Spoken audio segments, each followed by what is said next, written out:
Santo dia, que a paz de Jesus e o amor de Maria estejam com você. Nós estamos na nossa primeira semana de preparação para renovação e consagração a Jesus pela Virgem Maria, né? E hoje é o 6º dia desta nossa preparação. Nós estamos meditando o conhecimento de si mesmo. Mas antes de nós iniciarmos nossa meditação de hoje, vamos pedir a presença do Espírito Santo sobre nós, para que o Senhor abra o nosso coração e a nossa mente, e que o nosso coração hoje seja terreno fértil, onde será semeada a palavra do Senhor, para que possa produzir frutos 100 por 1, né? Em nossa vida, no nosso coração. Então nós estamos aqui em nome do Pai, do Filho e do Espírito Santo. Amém. Vinde, Espírito Santo, vinde por meio da poderosa intercessão do Imaculado Coração de Maria, vossa amadíssima esposa. Ave Maria, cheia de graça, o Senhor é convosco. Bendita sois vós entre as mulheres, e bendito é o fruto do vosso ventre, Jesus. Santa Maria, Mãe de Deus, rogai por nós, pecadores, agora e na hora de nossa morte. Amém. Ó Maria concebida sem pecado, rogai por nós que recorremos a vós. Em nome do Pai, do Filho e do Espírito Santo. Amém. Nós vamos ler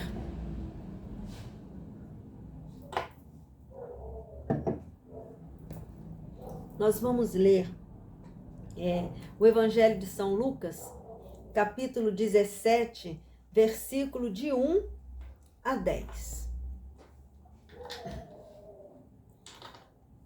Jesus disse também a seus discípulos: é impossível que não haja escândalos, mas ai daquele por quem eles vêm.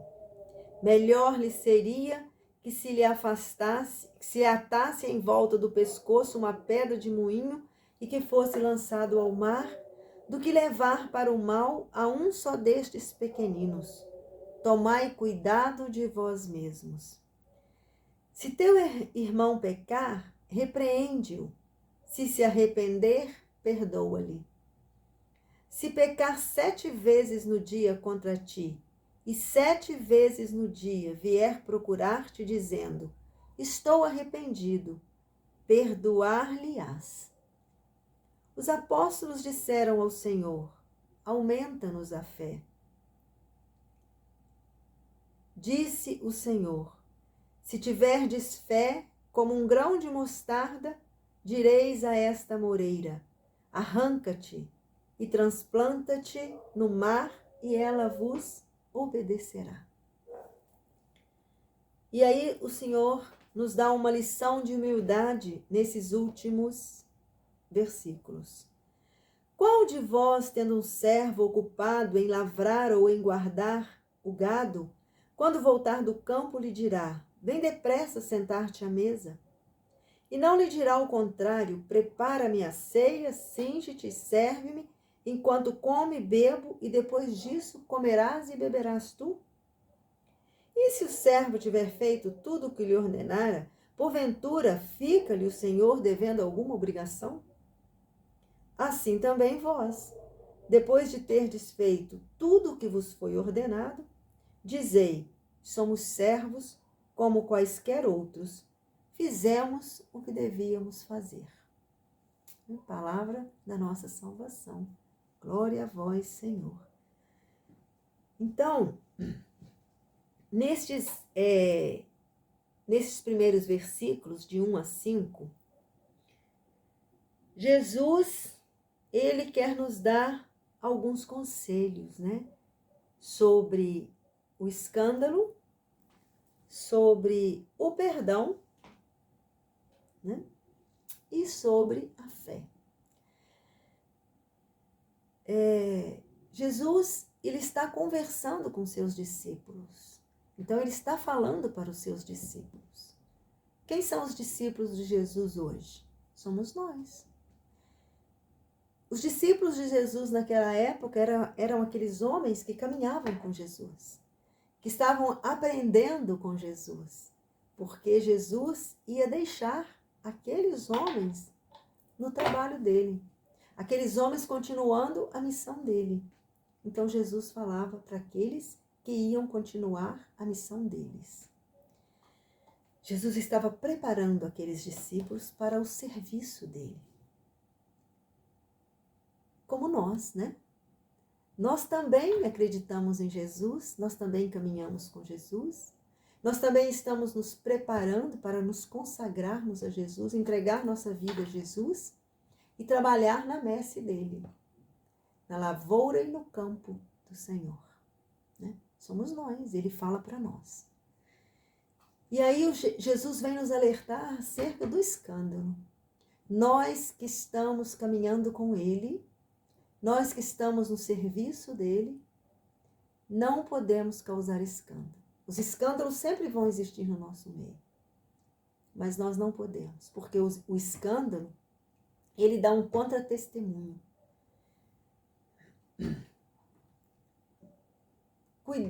Ai daqueles que cometerem escândalos, melhor seria que colocasse uma pedra no pescoço e jogasse no fundo do mar. O que a pedra vai fazer com alguém que está amarrado por uma pedra? Vai afundar, vai para o fundo do mar, vai morrer afogado. Né? Ai daqueles que fizerem mal para um desses pequeninos. Quem são os pequeninos? São aquelas pessoas que estão à nossa volta. São nossos filhos, é nossa família, são nossos amigos, são aqueles que convivem conosco, são aqueles que nos conhecem. Porque você, quando caminha você procura uma vida de santidade, você caminha com Jesus, você caminha com a Virgem Maria e fala de Jesus e fala da Virgem Maria, e você faz um trabalho de evangelização, né? É preciso ter cuidado para não causar escândalo. Porque isso desvirtua outras pessoas que estão à nossa volta. São os pequeninos de que Jesus fala, são aqueles que estão à nossa volta. E com o nosso testemunho, nós podemos fazer mal para essas pessoas. Nós podemos levá-los a um caminho de perdição e sem volta, uma condenação eterna. E a respeito do perdão, o Senhor vem nos ensinar que devemos perdoar. Se alguém nos magoou, devemos falar para essa pessoa. Às vezes é difícil, porque é preciso saber, é preciso ter discernimento para conversar com alguém que nos magoou, para que nós também não venhamos a magoar aquela pessoa, né? E para que não percamos aquela amizade. Às vezes essas coisas são difíceis para nós. É normal. Mas o Senhor nos aconselha a perdoar. Se 7 vezes aquela pessoa errou com você durante o dia, e 7 vezes ela volta e fala, desculpa, errei, me perdoa. É para perdoar. Os apóstolos, então, como nós, também acharam difícil. E eles pensaram e falaram, Senhor, aumenta a minha fé, aumenta a nossa fé. E o que Jesus fala para eles e fala para nós? Não precisa ter uma fé muito grande, não. Basta ter uma fé do tamanhozinho de um grão de mostarda. Uma fé do tamanho de um grão de mostarda é suficiente para você dizer para uma amoreira, né, uma árvore, sai daí, vai para lá, que ela vai. Ela vai obedecer. Arranca-te daí e planta-te lá no mar. Vai, sai desse lugar aí, vai lá para perto do rio, lá você vai ter mais água. Uma fé do tamanhozinho de um grão de mostarda é suficiente para fazer isso. É Jesus quem fala. Jesus não mente. Aí eu começo a pensar, Senhor, misericórdia. Porque a nossa fé não é nem do tamanho do grão de mostarda. Aí o Senhor vem nos últimos versículos nos dar uma lição de humildade. Qual de vós, tendo um servo ocupado em lavrar ou em guardar o gado, quando voltar no campo, vai dizer para ele, vem depressa, senta-te à mesa, para você comer, para você beber. Quem vai fazer isso? Você tem, naquela época, o servo era escravo, porque quem não era escravo era chamado de liberto. O liberto, ele trabalhava e recebia o dinheiro dele. O escravo não. O escravo, o patrão era o dono dele, né? O senhor dele.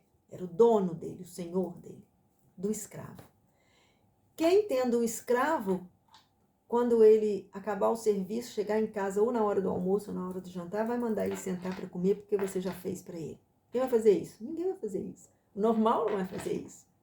O normal é você chegar e dizer para ele: agora você lava suas mãos, vai fazer a comida para mim, que eu vou comer e vou beber e depois você pode comer. O normal é falar isso. E se esse servo tiver feito tudo que você mandou, já trabalhou lá na terra, já guardou o gado, né? Já tirou o leite, já mandou o gado para a volta, né? De novo para o pasto, fez esse trabalho todo e o Senhor vai agradecer a ele? Não, ele fez o que ele tinha que fazer. Fez esse trabalho todo, fez a comida dele, o Senhor comeu, bom, acabou tudo, o Senhor falou para ele: olha, obrigado pelo que você fez, para mim não vai. Ele fez o que tinha que fazer. Somos nós. O Senhor vai nos dizer: somos servos como quaisquer outros, fizemos o que devíamos fazer. Ele estava falando para os apóstolos: vocês estão aqui e vão ter que continuar a minha missão. Quando nós trabalhamos para Deus, Ele não tem que nos pagar por isso. Ah, então eu vou ter uma vida sem sofrimento. Ah, então nunca vai me faltar nada. Eu vou estar numa vida boa, num mar de rosas, porque eu trabalho para Deus e o Senhor vai me atender em tudo que eu pedir, do jeito que eu quero, né? Ele vai me dar uma paga por aquilo. Não. O Senhor, Ele não tem que nos pagar. Quando Ele quiser, porque Ele é bom, Ele vai nos dar as graças que Ele quiser, na hora que Ele quiser, quando for melhor para nós. E Ele vai deixar que nós passemos pelas provações que nós tivermos que passar. Porque também vai ser melhor para nós daquele jeito. O Senhor é o Senhor. E nós somos servos. Somos servos, queremos ser servos de Maria, escravos de Maria, para melhor nos entregarmos para Ele, para Jesus. Servos, escravos de Jesus. Ele é o nosso Senhor. Ele não tem que nos pagar por nada que nós fizermos. Tudo o que Ele nos der é por bondade, é por amor, é por misericórdia. É porque Ele é bom. Vamos ler um trecho do livro A Imitação de Cristo. Também vai nos ajudar nesta reflexão. Está, se você tiver o livro e quiser nos acompanhar, essa reflexão está no livro 3, no capítulo 47, parágrafo 1, que nos diz assim: